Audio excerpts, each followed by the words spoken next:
A paz do Senhor a todos.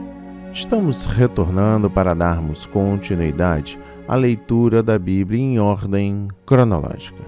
E hoje, no 174º dia, lendo esta linda história que Deus escreveu para nós, estamos iniciando a leitura no livro 2 de Reis. Trago para a leitura os capítulos 1º, 2º, 3º e 4º. A inspiração do dia: o reino dividido, Israel e Judá. No capítulo 1, destaco o versículo 8, um homem vestido de pelos. Esta descrição de Elias destaca o seu manto felpudo, de pele de ovelha, cabra ou de pelo de camelo, que era um distintivo do cargo profético a partir de Eliseu, inclusive João Batista. O cinto largo de couro que Eliseu usava era do tipo normalmente usado pelos pobres. O modo do profeta vestir-se era um sinal de indiferença pela ostentação materialista da classe rica. No versículo 10, destaco: fogo desceu do céu. O rei e os seus soldados, em rebelião contra Deus e a sua palavra, tentaram prender Elias. Fogo desceu diretamente da parte de Deus, como um julgamento contra Acázias, que obstinadamente persistia em opor-se a Deus e o seu profeta. No capítulo 2, destaco filhos dos profetas. Os filhos dos profetas, pelo que parece, concentravam-se em 3 locais principais: Gilgal, Betel e Jericó. Deus, por certo, enviou Elias a esses locais a fim de encorajá-los pela última vez e lhes anunciar que Eliseu seria o seu novo dirigente. No versículo 9, destaco porção dobrada de teu espírito. O termo porção dobrada não significa terminantemente o dobro do poder espiritual de Elias. Refere-se antes ao relacionamento entre pai e filho, em que o filho primogênito recebeu o dobro da herança que os demais. Eliseu estava pedindo que seu pai espiritual lhe conferisse uma medida abundante do seu espírito profético, para, deste modo, ele executar a missão de Elias. Deus atendeu o pedido de Eliseu, sabendo que o jovem profeta estava disposto a permanecer fiel a ele, apesar de toda a apostasia espiritual, moral e doutrinária a seu redor. Nos versículos 11 e 12, destaco um carro de fogo, com cavalo de fogo. Elias foi levado ao céu, assim como Enoque, sem experimentar a morte. Primeiro, o translado milagroso de Elias ao céu foi o selo divino da aprovação com destaque, a obra, caráter e ministério desse profeta. Elias permanecera em tudo fiel à palavra de Deus no decurso de todo o seu ministério, até o último momento, viver em prol da honra de Deus, tomar a posição firme contra o pecado e a idolatria de um povo apóstata, e despertara o remanescente fiel de Israel. Teve uma comitiva magnífica para conduzi-lo em triunfo ao céu. Segundo, a transladação de Enoque e de Elias assemelha-se ao arrebatamento futuro do povo fiel de Deus, a segunda vinda de Cristo. No versículo 23, destaco: zombavam dele. Alguns supõem que esses rapazes que zombavam de Eliseu faziam parte de um bando organizado que se opunha a seu ministério. Embora a palavra hebraica noar seja termo genérico para rapaz e seja frequentemente aplicada a jovens maiores, o texto hebraico aqui é na Arim Karatim, rapazes pequenos. Os moços de mais idade estariam, sem dúvida, ocupados nos campos. Mas, como acontece ainda hoje, esse forasteiro, entretanto, na aldeia, atraiu um grupo de meninos que talvez tinham ouvido seus pais rirem da notícia que Elias subira ao céu, possivelmente dizendo: se Eliseu afirma isso, que então ele mostre como é feito e que ele, o velho calvo, suba também. Essa zombaria contra o profeta era um desdém pelo seu Senhor. No versículo 24 destaco: e amaldiçoou no nome do Senhor.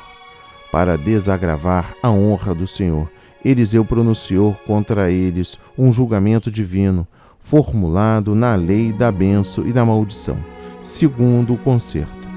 O próprio Deus julgou aquelas crianças degeneradas, enviando-lhes 2 ursas. O julgamento em Betel foi uma advertência a Israel de que as maldições de Deus, segundo o concerto, seriam a sua parte, se aquele povo persistisse em rebeldia contra Deus. Note que as ursas feriram as crianças, mas, segundo parece, não as mataram. No capítulo 3, destaco: tangendo o tangedor. Trata-se de um arpista. A música de harpa ajudou a afastar toda a distração e incredulidade do ambiente em torno de Eliseu, dispondo seu espírito a receber a revelação da parte do Senhor. No versículo 27, destaco seu filho primogênito, e o ofereceu em holocausto. O rei de Moabe matou seu filho primogênito como oferenda ao deus Quemos, tentando conseguir desse falso deus ajuda para seu exército na batalha. Tal sacrifício humano era, na realidade, um sacrifício a Satanás e seus demônios. As coisas que os gentios sacrificam, as sacrificam aos demônios. A pedra moabita que os arqueólogos descobriram confirma que o rei de Moabe realmente perpetuou esse ato abominável. No versículo 27, destaco: houve grande indignação em Israel. Os exércitos de Israel bateram em rápida retirada. A ira do exército moabita que veio sobre Israel resultou presumidamente do sacrifício humano oferecido aos poderes demoníacos ocultos em Quemos. Conclui-se que ocorre liberação de poder na esfera espiritual mediante a sacrifício de sangue, tanto para o bem, mediante o sangue de Cristo, quanto para o mal, como no sacrifício maligno mencionado aqui. É bem possível que sacrifícios de sangue oferecidos aos demônios os incitem a lutar com mais furor contra as forças espirituais do Senhor. E por fim, o capítulo 4. Destaca o versículo 1. Uma mulher, 2 filhos dos profetas. Os atos milagrosos de Eliseu, registrados no capítulo 4, apresentam verdades espirituais surpreendentes. A narrativa da viúva com os seus 2 filhos revela que Deus cuida dos seus fiéis quando estão em necessidades e aflição. A viúva com os filhos representa o povo de Deus quando estão em abandono e opressão. Tanto no Antigo Testamento como no Novo Testamento, a compaixão pelos necessitados e o cuidado por eles são evidências da fé genuína em Deus e na verdadeira piedade. No versículo 8 destaco: indo a Sunem, havia ali uma mulher rica. A narrativa dessa sunamita rica contém 3 episódios chaves. Primeiro, Deus abençoou essa mulher fiel, dando-lhe um filho. Segundo, Deus a submeteu a uma prova severa quando permitiu que esse filho lhe fosse tirado. Terceiro, Deus restaurou a vida do filho, quando ela se manteve firme na promessa de Deus que lhe fizera. Muitas vezes Deus permite que seus fiéis enfrentem provações e aflições inexplicáveis, mas, posteriormente, derrama sobre eles o amor, a graça e a compaixão, à medida que se mantém firme nele pela fé. No versículo 21 destaca o homem de Deus.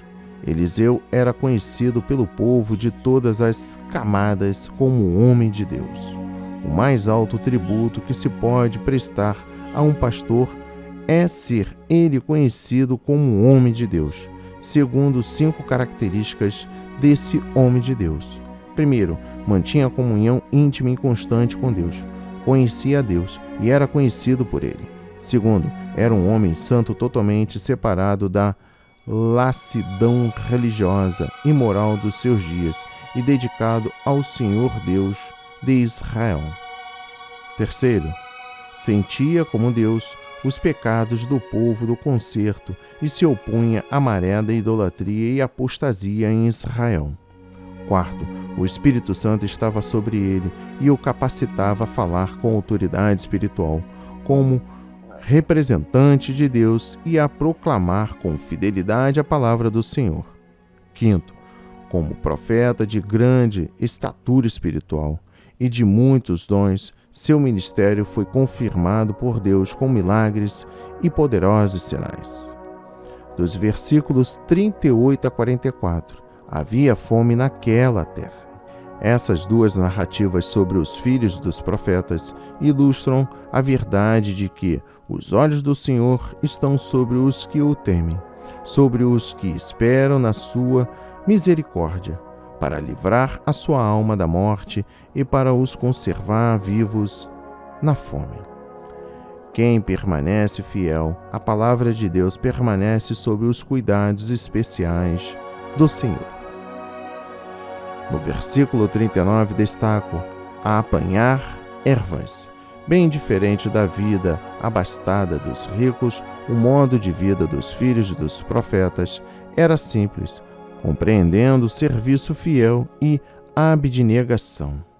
E por fim, o versículo 42 trouxe ao homem de Deus primícias.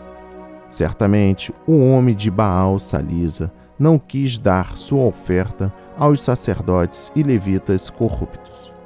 Pelo contrário, sendo um homem piedoso, trouxe sua oferta aos verdadeiros profetas do Senhor, aos que eram fiéis à sua palavra e aos preceitos do concerto. Que a palavra de hoje toque o seu coração, transforme a sua vida para a honra e a glória do Senhor. Leia a Bíblia diariamente, pois este é o verdadeiro canal em que você aprende, ouve a verdade e conhece a voz de Deus. Amém e graças a Deus.